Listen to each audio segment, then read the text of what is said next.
真是让人震惊啊！在过去1个月，上海有上万人。This is really shocking. In just the past month, over 10,000 people from Shanghai took 48 billion yuan to immigrate overseas. The Customs and Immigration Department processed 380,000 cases in just 1 month. The trend of people from Jiangsu, Zhejiang, and Shanghai heading abroad has become a major wave.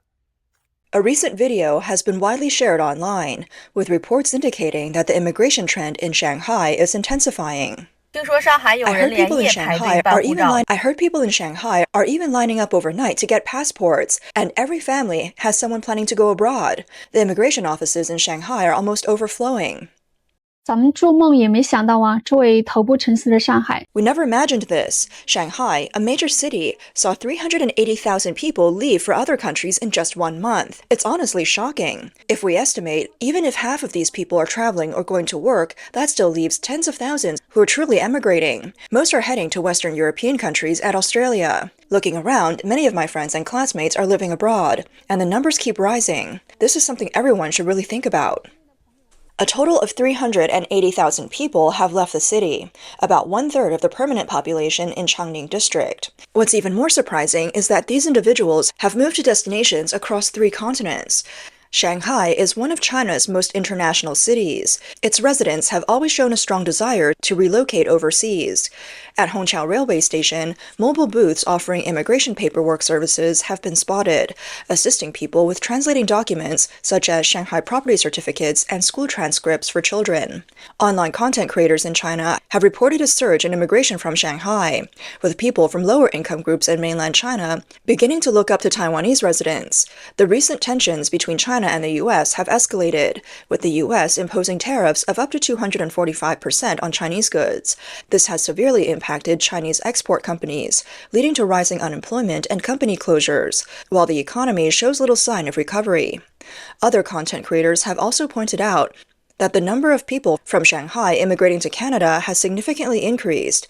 At Shanghai Pudong Airport, 3 million people are reported to travel abroad each month.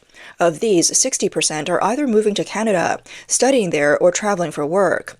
It seems that most people who are going to Canada do not plan on returning to China. Some online vloggers mentioned that the living conditions in Shanghai might be better than in Canada, but others argued that there are more important factors driving so many people to immigrate. 上海开始着急了，最近上海真有点急。 There's really been a sense of urgency in Shanghai recently. I've heard a lot of people rushing to complete their paperwork to leave the country, especially many choosing the United States. 兄弟们，不装了，摊牌了。 Guys, no more pretending. Here's the truth. US visa interviews in Shanghai were still available a few days ago. You can make an appointment. There were spots, just a longer wait. Some people were booking for July, but now there are no available dates. No spots left. Meanwhile, the Shanghai Qishun Exhibition Service will host the 2025 Shanghai International Property and Investment Immigration Expo at the Shanghai World Trade Exhibition Hall in June. According to the event details, the exhibition will cover 4 main themes: overseas property, immigration, study abroad, and overseas investment. The 3-day event will attract exhibitors from over 40 countries and regions, including Europe, North America, Asia, Australia, and Africa. The expo will showcase high-quality real estate projects and investment immigration services. In April this year, an article on the Zhihu platform stated that, apart from wealthy individuals, many middle-class Chinese are also immigrating to the U.S. These individuals usually have top-tier job skills or exceptional talents, and they choose to move to the U.S. to take advantage of their unique abilities. Shanghai residents are especially notable in this trend. As a global financial center, New York is home to numerous renowned international financial institutions and has one of the most active financial innovation environments in the world. America's advantages in education and the economy align with Shanghai residents' pursuit of better opportunities for their children's education and personal career development, leading many to choose to immigrate to the U.S. in search of new opportunities. An increasing number of Shanghai residents are choosing to vote with their feet, moving to Europe to start new chapters in their lives. Data from the East Asia Immigration Research Center in 2024 also showed that over 150,000 Shanghai natives have immigrated to Tokyo, Osaka, and Singapore. On April 18th, Japan's Yomiuri Shimbun reported on the growing trend of using guest houses as a means of immigration, noting that visa approval is easier, with just a capital requirement of 5 million yen, about $33,300 US. This has led to a surge in the number of Chinese nationals investing in guest houses in Osaka, with many now viewing this as a shortcut to immigrating to Japan. The report revealed that many posts on Chinese social media shared information on how to immigrate to Japan quickly, emphasizing that no specific educational or language requirements are needed, and visas can be obtained in just 3 months. In the past, Japanese guest houses were generally considered a short-term accommodation option for travelers, but recently they've become a popular gateway for Chinese immigrants. One of the main reasons people choose Osaka is its rich tourism resources and the large number of vacant and old residential buildings, which are relatively affordable. Many Japanese residents are concerned about this trend. A 68-year-old local resident who has lived in Osaka for nearly 40 years told the press, after the pandemic, almost all the guest houses in his area are run by Chinese people. As the immigration trend grows, a report by investment immigration company Henley & Partners states that in 2024, an estimated 15,200 Chinese individuals with over $1 million in wealth will leave China, a higher number than any other country. The most popular immigration destinations for wealthy Chinese are the US, Canada, the European Union, Singapore, Japan, and Hong Kong. 大家看新闻了吗？ Zhejiang has seen a surge in people going abroad. What's unexpected is that in just 1 month, according to the data from the immigration authorities, tens of thousands have completed their paperwork to go overseas. The trend of wealthy Chinese individuals immigrating abroad has actually been ongoing for several years. Before the recent surge, many Chinese people, especially from Shanghai, had already been moving overseas. This occurred after COVID-19 restrictions were lifted, prompting many wealthy individuals to accelerate their immigration process. According to Henley Partners in 2022, tens of thousands of wealthy Chinese people expressed interest in moving abroad, each carrying an average of around $4.8 million. It was estimated that up to $48 billion in wealth would flow out of China. From January to June 2022, around 4,200 wealthy Chinese had already moved overseas. The United States was the most popular destination, followed by Canada, Australia, the UK, and Singapore. In June of that year, a 4-bedroom unit in the high-end luxury condominium, the Nassim, was sold for 20 million Singapore dollars.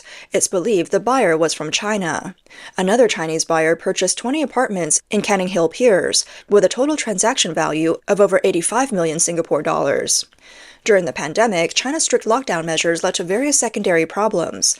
The Shanghai lockdown in April in particular caused widespread social unrest and prompted many wealthy and middle-class Chinese to seek to leave the country. Searches related to immigration saw a sharp increase across major Chinese platforms. The WeChat index rose more than fourfold, reaching nearly 50 million searches. Searches for immigration to Canada surged by 2,846%, and where to go abroad ranked second, increasing by 2,455%. By 2025, concerns about lockdowns were replaced by fears surrounding China's economic decline. On January 8, 2025, Al Jazeera reported that 5 years ago, a Shanghai resident using the name Meng Jian moved to Hong Kong and bought herself a special birthday gift: critical illness insurance. Since then, as her wealth grew, she expanded her financial activities outside of mainland China. Now, most of her business is conducted through Hong Kong, and she recently opened a bank account in Singapore, transferring the majority of her assets there. She explained, "I don't want to keep too much money in China because I feel that the situation there is not ideal in many ways. China's economy is facing the most challenging conditions in decades. The slowdown is significantly below historical trends, and youth unemployment remains high, hovering above 17%. Household consumption, which accounts for about 40% of GDP, is still well below the global average. The real estate market remains depressed, with prices down approximately 8% from their peak. At the same time, industries from technology to finance and private tutoring have been heavily targeted by the Chinese government, creating tension in the business community. The disappearances of well-known business figures such as Bao Fan have also added to unease. After transferring much of her wealth outside of China, Meng Jian is considering permanently relocating. She said, "I'm just a small business owner, but I know many wealthier individuals with more assets are also considering leaving China." In fact, many wealthy Chinese have already made this move. The Hurun Research Institute's China High Net Worth Individual Brand Preferences report, released in March 2024, found that nearly 40% of high net worth families are considering moving overseas. According to Henley & Partners, in 2023, 13,800 high net worth individuals left China, a 28% increase from 2022, the highest of any country. The company estimates that by the end of 2024, 15,200 millionaires will have immigrated from China, which will set a new record. When millionaires leave, they often take their wealth with them. Foreign investors in China have also been affected by capital flow. In the second quarter of 2024, overseas companies withdrew a record $15 billion from China. Earlier this year, two Chinese financial researchers wrote that China may continue facing capital outflow pressures in the next 2 years. The South China Morning Post reported that they attribute this capital flow to the U.S. Federal Reserve's uncertain monetary policy, President Trump's tariff policies, geopolitical tensions, and China's weak consumer confidence. They noted that in the coming years, the capital outflow from China will likely reflect simultaneous outflows in foreign direct investment, securities investment, and other investments. According to data from China's State Administration of Foreign Exchange, in 2024, China's non-reserve financial account recorded a deficit of $496.2 billion, which was a historic high. At the same time, China's foreign reserves decreased by $62.3 billion, marking the first decline since 2019. The article said, in this context, the RMB to USD exchange rate was facing depreciation pressure in 2024. By 2025, the trade war between China and the U.S. escalated, with tariffs continuing to rise. With tariffs at high levels, there's a speculation that China may devalue the RMB to offset the impact of the trade war. Analysts have warned that a sharp depreciation of the Chinese yuan could trigger a chain reaction, including capital outflows. This is a scenario decision-makers are eager to avoid, which means a significant devaluation is unlikely.